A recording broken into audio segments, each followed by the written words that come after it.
এই পৃথিবীতে একজনই মহিলা যে আল্লাহর সালাম পেয়েছে এবং জান্নাতে অলরেডি ঘর পেয়েছে জীবিত অবস্থায়, অথচ খাদিজা জীবনে একটা ওয়াক্ত নামাজ পড়েনি, এক ওয়াক্ত নামাজ পড়েনি, একটা রোজা রাখেনি, জীবনে একদিনের জন্য পর্দায় থাকেনি।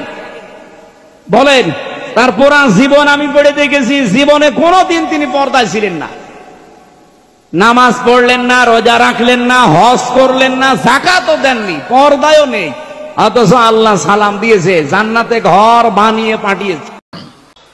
যদি আজকে উমরের যুগ থাকতো, ওকে ফাঁসির কাস্টে ঝোলানো হতো। তুমি সাহাবীদের বিরুদ্ধে মিথ্যা অপবাদ দিলে কেন?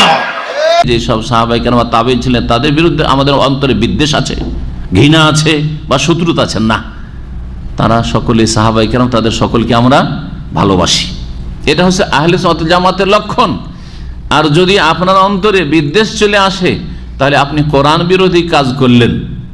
সুতরাং এটি হচ্ছে বেদাতীদের লক্ষণ, গুমরাহদের লক্ষণ।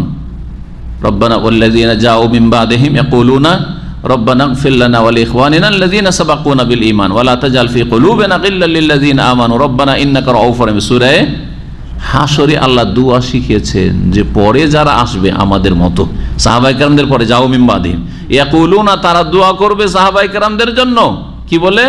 রব্বানা ইগফির লানা, আল্লাহ আমাদেরকে ক্ষমা করো, ওয়া লিইখওয়ানিনা আল্লাযীনা সাবাকুনা বিল ঈমান, আমাদের ওই সকল ভাইদেরকে মাফ করো, আল্লাযীনা সাবাকুনা বিল ঈমান, যারা আমাদের পূর্বে ঈমানের অবস্থায় চলে গেছেন। হ্যাঁ, ওয়ালা তাজাল, শুধু তাই নয় যে ক্ষমা চাইবে তাদের জন্য, ওয়ালা তাজাল ফি কুলুবিনা গিল্লান লিল্লাযীনা আমানু, আর মুমিন মুসলিমদের বিরুদ্ধে আমাদের অন্তরে যেন কোনো রকমের কালিমা, বিদ্বেষ, শত্রুতা না থাকে।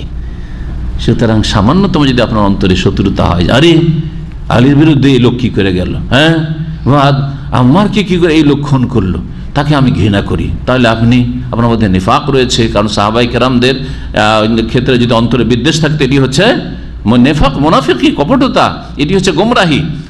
এই গোমরাহি দিয়ে শুরু হয়েছে শিয়া মযহাব, শিয়া ধর্মই শুরু হয়েছে গোমরাহি দিয়ে, ঘৃণা, আর তারপরে কুফরির ফতোয়া বাড়তে বাড়তে তারা সীমা ছাড়িয়ে গেছে, অনেকেই শিরক কুফরিতে লিপ্ত হয়ে ইসলাম থেকে বহিষ্কৃত হয়ে গেছে। সবাইকে তারা ভালোবাসে, আহলে সুন্নাত ওয়াল জামাত।